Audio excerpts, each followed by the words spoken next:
नमस्कार, मी संजय भोकरे. आपण पाहताय जनप्रवास लाईव्ह. राजकारणात आता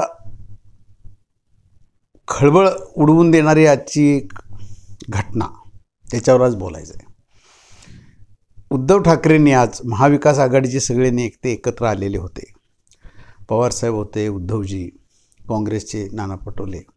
परंतु उद्धवजींनी भाषणात जे बॉम्ब टाकला आज, तो विश्लेषणाचा खरा विषय आहे. आज त्याच्यामध्ये त्यांनी सरळ महाविकास आघाडीचा मुख्यमंत्रीचा चेहरा ठरला पाहिजे हे उद्धव बोलतात कसं काय?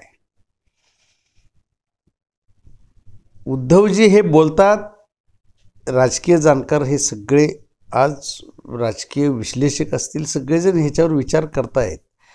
याचा अर्थ असा आहे की ह्याच्या मागं शरद पवारांची काहीतरी नक्की खेळी असणार.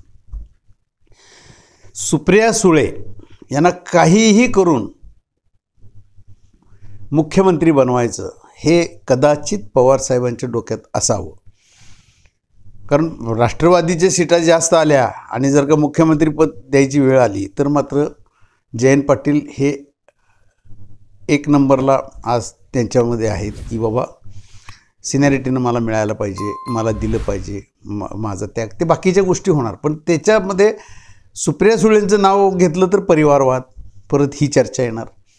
परिवारवाद ह्याच्या येण्यापेक्षा महाविकास आघाडीनंच आज सुप्रिया सुळेंचं एकमत केलं तर मग मी काय करू, म्हणून शरद पवार कदाचित ही राजकीय खेळी असू शकते. आणि उद्धवजी, तुम्ही उद्धव उवाचे म्हणतात ना, तसं ते झालं. उद्धवना पण मुख्यमंत्रीपद जे द्यायला लागलं, वास्तविक उद्धवजी म्हणत होते की शिवसैनिकाला मला मुख्यमंत्रीपद द्यायचं, हे त्यांची आधीची स्टेटमेंट होती. मग ते एकनाथ शिंदेनं त्यांना द्यायचं होतं, परंतु नाही. त्याच्यानंतर उद्धवच झाले पाहिजे ते शरद पवारांनी आग्रह धरला आणि त्यामुळं मग मला नाईलाज म्हणून उद्धव ठाकरे म्हटले की मुख्यमंत्रीपद घ्यावं लागलं वगैरे वगैरे. हे त्यावेळेचे स्टेटमेंट आपण काढून बघू शकतो. आज मात्र नक्कीच सुप्रिया सुळे म्हणजे पहिली महिला मुख्यमंत्री करायचं जो सगळ्यांची इच्छा आहे वगैरे असं जे बोलतात खाजगीमध्ये सगळेजण, मग ते सुप्रिया सुळे. आणि सुप्रिया सुळेंना मुख्यमंत्रीपद करून उतराई आपण करायची. मला जसं मुख्यमंत्री केलं पवारसाहेबांनी, तसं पवारसाहेबांच्या मुलीला मुख्यमंत्रीपद आपण केलं. आता दोघांनी एकमत केल्यानंतर काँग्रेस काय करणार आहे? काँग्रेस गप्पच बसणार आहे. काँग्रेस म्हणणार ठीक आहे, एकमतानं करायचं असेल तर करा. नंतरच्या काळात मग कदाचित पवारसाहेब म्हणतील, काँग्रेसच्या वरिष्ठांना म्हणजे राहुल गांधी यांनी सगळ्यांना सांगतील सुद्धा, पुढं मग आम्ही काँग्रेसमध्ये विलीनसुद्धा करू राष्ट्रवादी पक्ष. असं सुद्धा होऊ शकते. कारण मुलीला एकदा मुख्यमंत्रीपद द्यायचं आणि मुख्यमंत्री करायचं हे पवारसाहेबांच्या डोक्यात नक्की असणार आहे. आणि त्याचा पहिला बॅट्समन म्हणून आज उद्धव ठाकरे आहेत का?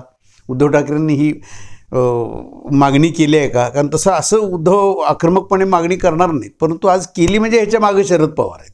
आणि शरद पवार हे अशा खेळी करायला हे भीष्माचार्यच आहेत राजकारणातले. असल्या खेळी करण्यात हे सगळ्यांना सर्वश्रुत आहे.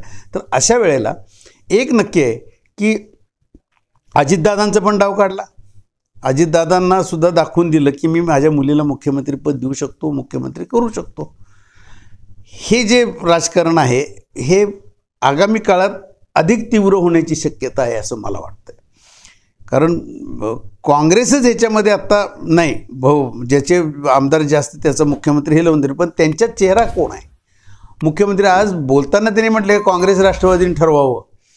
उद्धवनी सुद्धा बोलताना व्यवस्थितच बोललेत आज भाषणामध्ये. काँग्रेसचा चेहराच नाही, काँग्रेसमध्ये भांडणंच लागणार आहेत आज. त्याच्यापेक्षा सुप्रिया सुळे महिला राज्याची पहिला मुख्यमंत्री होते, आपण सगळ्यांनी एकमत करूया. आणि त्याच्यावर एकमत होऊ सुद्धा शकतं. आणि शरद पवार काँग्रेसच्या पक्षश्रेष्ठींना सुद्धा सांगू शकतात. आणि उद्धव ही पुढं असतील आणि सुप्रिया सुळेंचं नाव एकमतानं महाविकास आघाडीच्या पुढं आल्यानंतर महायुतीला सुद्धा हे जड जाण्याची शक्यता आहे. आणि हे आगामी काळात आपल्याला राजकारण आणि कसं घडतंय हे आपण पाहूच. आज इथंच थांबू.